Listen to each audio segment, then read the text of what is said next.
Malam hari ini kita kedatangan tamu yaitu Al-Habib Ali Al-Muhdar dari Paiton, Probolinggo, dan dari Habib Husin Al-Jufri. Mudah-mudahan beliau ini selalu disehatkan oleh Allah Subhanahu wa taala, dipanjangkan umur dan dikabulkan segala hajat-hajat sidin. Amin ya rabbal alamin. Dan mudah-mudahan dengan hadirnya beliau ini di majelis kita, mudah-mudahan bertambah keberkahannya. Amin ya rabbal alamin. Nah, jadi insya Allah karena kita minta tausiah atau mauizah hasanah lawan sidin berdua ini setelah kita menyambung kajian kitab Tuhfatur Raghibin ya lah. Tabarukan mengambil barokahnya. Sampai halaman berapa? 19 mana? Oh, dan lagi firman di sini lah. Bismillahirrahmanirrahim. Qala musannif rahimahullahu taala wa nafa'ana bihi wa bi ulumihi fid dharain. Amin. Dan lagi firman-Nya, wala yaghurrannakum billahil gharur inna syaitana lakum aduwwun fattakhidhuhu aduwwa innama yad'u hizbahu liyakunu min ashabis sa'ir. Artinya janganlah diperdayakan akan kamu oleh syaitan yang sangat memperdayakan dengan agama Allah Ta'ala, dari karena bahwasanya syaitan itu setru bagi kamu. Satru itu musuh, ya, satru lain besatru nang lawan banyu tanah lain. Nah, satru itu musuh bagi kamu. Maka jadikanlah oleh kamu akan dia, yakni syaitan tadi, satru, artinya sebagai musuh. Hanya saja tiada menyeru syaitan itu akan segala mereka yang mengikuti dia, melainkan supaya jadilah mereka itu daripada mereka yang mempunyai neraka bersama-sama mereka itu dengan dia. Nah, jadi tujuan syaitan itu misinya satu, yaitu membawai seluruh umat manusia ini agar supaya terjerumus ke dalam neraka, supaya ini ada kawan. Jadi mun saurangan aja syaitan dalam neraka kira sunyi juga salah. Jadi mencari kawan. Cuma syaitan ini membawai, mengajak, ya. Nah, lamunnya kita ini kada hakun, kada mau selamat, tapi apabila kita dibawainya hakun terus, mau terus, nah ini pajangan celaka, artinya menjadi kawannya karena dalam neraka. Nah, jadi jelas saja sudah, setiap perbuatan yang dilarang oleh agama, yang dilarang oleh Allah dan Rasulullah, itu pasti karena dibawainya ke situ oleh syaitan tadi. Diajaknya untuk mengerjakan yang dilarang Allah Ta'ala, supaya ada kawan dalam neraka. Nah, jadi itulah pentingnya mengapa kita disuruh untuk menuntut ilmu, supaya kita mengetahui apa-apa yang diperintahkan Allah dan apa-apa yang dilarang oleh Allah Ta'ala. Jadi ujar guru kada cukup kita seminggu sekali mendengarkan ilmu ketika khatib di atas mimbar. Ittaqullah. Minta kalau ujar khatib adalah takwalah kalian kepada Allah dengan menjunjung tinggi segala perintahnya dan menjauhi segala larangannya. Kada cukup seminggu sekali itu kada cukup. Kenapa? Karena kita kada tahu seluruh apa yang diperintah Allah dan dilarangnya, kecuali kita hadir di majelis ilmu. Karena di majelis ilmu itulah disampaikan segala sesuatu yang diperintah dan dilarang oleh Allah Ta'ala. Lamunnya kita hanya mendengarkan seminggu sekali khutbah atau mauizah nasihat khatib, itu pun lamunnya kada taguring. Lamunnya mendengarkan khutbah sambil mengantuk, nah parah juga.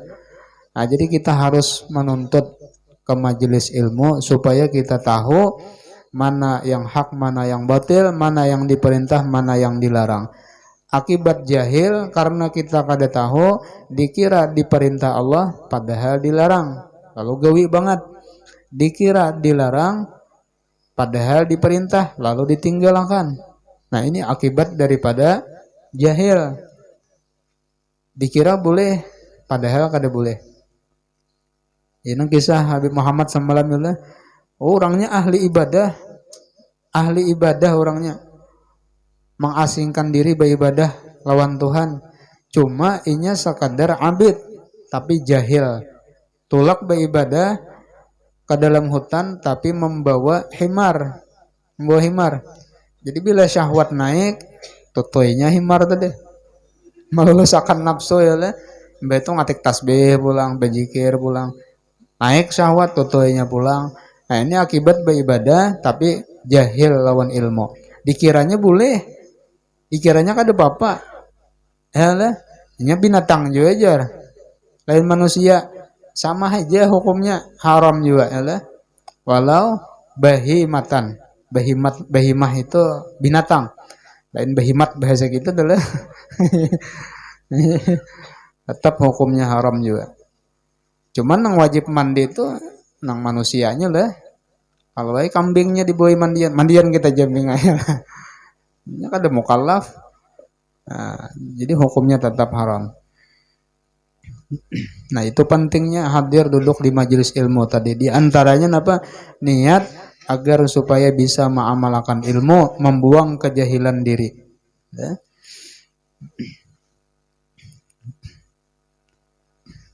Jadi syaitan ini adalah menjadi musuh yang nyata lawan kita. Innahu lakum aduwwum mubin, ya lah, musuh yang nyata.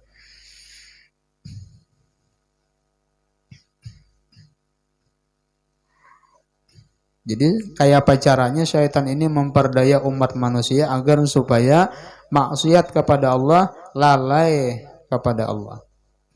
Pernah Nabi Yahya alaihissalam sidin nih bertamu lawan iblis, melihat iblis ini membawa kakait, membawa napa gelepong lah. Napa ujar Nabi Yahya dibawa tuh? Oh, ini adalah alat ulun untuk memperdaya manusia supaya lupa lalai lawan Tuhan. Nah, jadi apabila orang itu haratan beribadah, beramal, berwirid, diparupuyinya karena ya lah gelepong atau di mata ya nang mata mengantuk ya lah. Maingkot yasin, takipai yasin kalapasan, mengantuk. Tapi mah harta maingkot HP bah, setengah malaman sanggup ya lah maingkot remote. Tapi mun mengkot tasbih, kalapasan tasbih. Nah, itu dipurupui syaitan tuh. Jadi ujar Nabi Yahya, pernahlah wahai iblis ikam ni memperdaya aku, menggoda aku. Jadi ujar iblis mun nyapiannya kada pernah kecuali sekali. Kecuali sekali. Apabila itu, jadi ujar iblis pernah sekali, pian ingatlah. Waktu pada suatu malam pian itu guringan, lalu kada bangun malam beribadah lawan Tuhan. Taguringan. Ujar Nabi Yahya pernah aku dasar ingat. Nah tuh ulun tuh iblis memperdaya tuh ulun. Lalu betakun, nang apa sebabnya jadi kawa? Karena ketika itu pian waktu malam itu makan banyak. Makan malam nih ganjang. Itu aja sebabnya. Makan malam ganjang, terbanyaki makan. Jadi malam tuh berat bangun beribadah. Nah, jadi lamunnya kayak itu jar Nabi tadi, mulai saat ini aku kada hendak lagi makan banyak malamnya. Jadi merasa syaitan tadi, iblis tadi sadar ya lah, baju iblis tak bongkar rahasia. Jadi mulai saat ini jar iblis, aku kada hendak lagi memadahkan memberi nasihat lawan orang juga. Nah, padahal makanan ini halal, cuma kebanyakan. Kakanyangan berat bangun malam. Itu aja sebabnya. Amun kita kan usah dikisah ya lah. Biar berat, yang penting kanyang dulu. Nah, jadi sedemikian rupa syaitan ini memperdaya, menipu lawan manusia agar supaya lalai lawan Tuhan. Ada seorang laki-laki sembahyang berjamaah, tulak ke masjid nih. Lalu si laki-laki tadi rabah di tengah jalan, padangsar aja kita. Tadangsar tahu biar di tadangsar bet.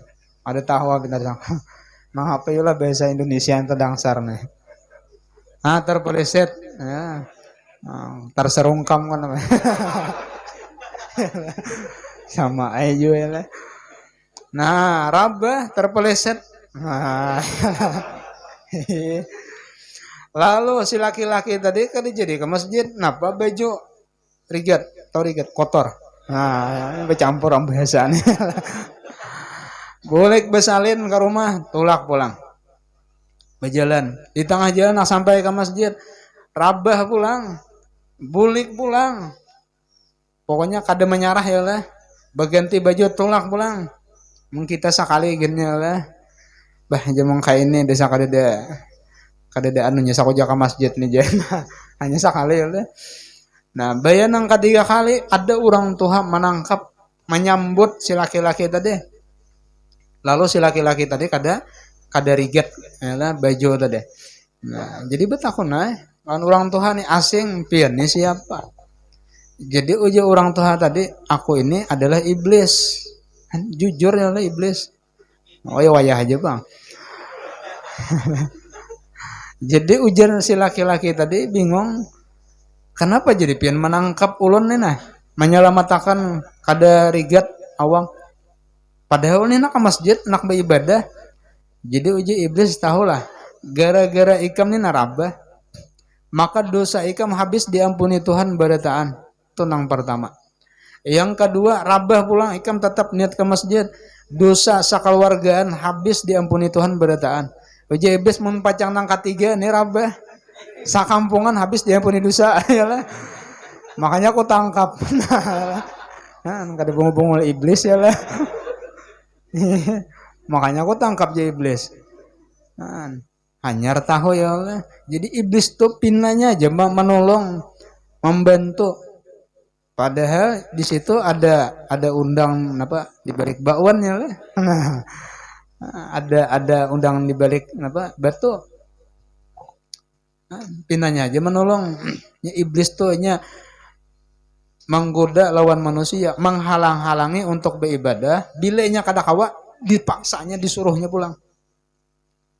Kita nih dihalang-halanginya untuk beribadah bangun malam, diporopoyinya apa tadi gandum kah? Nah, supaya jangan terbangun, bangun cuma memati alarm atau meliti jam atau anak bakamih aja, betuntung bakamih guring pulang atau mengamih aja. Nah, yalah. Mengamih guring pulang. Nah, tapi apabila kita kawa melawan, artinya inya mah halangnya kada kawa, dipaksanya disuruhnya kembali ibadah sama laman supaya artinya termasuk orang nang ahli ibadah abid. Nah, setengah malaman beribadah aja subuh parai. Mengarasi nang sunat, nang wajib tertinggal pulang. Itu iblis dah. Jadi menjadi musuh lawan orang-orang nang beriman ya lah. Innahu lakum aduwwum mubin. Nah, mudahan kita ini selamat daripada tipu daya syaitan iblis ya lah. Dan lagi firman-Nya alam ahad ilaikum ya bani adama alla ta'budu syaitana innahu lakum aduwwum mubin wa ni'buduni hadza siratum mustaqim. Artinya tiadakah kujanjikan kepadamu hai sekalian anak Adam bahwa jangan sembah akan syaitan, yakni jangan kamu berbuat bakti akan syaitan dengan berbuat sesuatu yang suruhnya dan was-wasnya dan perdayanya. Dari karena syaitan itu satru, artinya musuh yang amat nyata bagi kamu. Dan sembah oleh kamu akan daku, inilah jalan yang betul. Hai sekalian saudara yang akil. Nah, jadi ujar Tuhan pulang, apakah kada aku janjikan sudah kepada kalian wahai anak cucu Adam yakni manusia, janganlah ujar Allah Ta'ala kalian itu menyembah syaitan, artinya menurutakan kehendak keinginan syaitan, tipu daya syaitan, yakni perbuatan dosa dan maksiat. Karena syaitan itu jelas menjadi musuh. Jadi kita ini berisi musuh. Siapa musuh kita? Musuh kita siapa? 4. iblis, syaitan, dunia lawan hawa nafsu. Itu nang menjadi musuh kita ya lah. Nang allati baina jambaika ya lah. Musuh nang di antara dua apa? Lambung engkau yakni nafsu. Nah, karena yang empat ini menjerumusakan kita kepada jurang api neraka. Jadi jar Tuhan jangan menurutakan kehendak syaitan dan was-wasnya, tipu perdayanya. Dan sembahlah aku jar Tuhan. Karena ini adalah jalan yang lurus, jalan yang betul. Hadza siratun mustaqim ya lah. Nah, jadi kita berkumpul duduk di majelis ilmu agar supaya kita tahu mana yang hak, mana yang batil, mana tipu daya syaitan, supaya kita kawa meninggalkan, menjauhi daripada tipu daya syaitan tadi. Artinya dengan kita hadirnya di majelis ilmu, insya Allah Allah Ta'ala menurunkan hidayah ke dalam hati kita. Bilanya sudah hidayah itu sudah bandak, insya Allah mudah untuk mengamalkan. Artinya taufik Tuhan tuh betulong lawan kita. Tapi lamunnya kita kadada ilmu kayak apa? Hendak mengamalkan. Maka ujar ulama, al-ilmu qablal amal. Itulah pentingnya ilmu sebelum beramal. Orang tuh beramal, beribadah, ilmunya kadada. Wa kullu man bi ghairi ilmin ya'malu amaluhu mardudatun la tuqbalu. Setiap amal ibadah yang tanpa didasari dengan ilmu, maka amalnya itu mardudatun, ditolak, kada diterima Tuhan, la tuqbalu. Nah, bahkan di dalam kitab itu wa in sadafahu, sekalipun gawiannya itu pas persis seperti orang yang berilmu, tapi nya kada belajar, tetap hukumnya kada diterima Tuhan. Nah, ini pentingnya ilmu, tuh pentingnya di situ. Bahkan orang yang duduk di majelis ilmu 1 jam aja itu nilainya lebih baik daripada sembahyang 1000 rakaat. Khairun min alfi rakaatin, lebih baik daripada beribadah sembahyang 1000 rakaat. Kira-kira mun disuruh memilih pian hakun duduk di majelis kan sejam atau sembahyang ka 1000 rakaat, kira-kira hakun milih nang mana? Nah, jelas ya lah, hakun duduk di majelis ilmu, duduk warang apa mah dengarakan sambil mengantuk sedikit kada apa-apa juga bang. Nah, itu lebih baik daripada sembahyang 1000 rakaat. Jadi ilmu itu afdal daripada amal, liman jahila ya lah. Namun yang sudah berilmu alim, amal itu pulang lebih afdal daripada ilmu.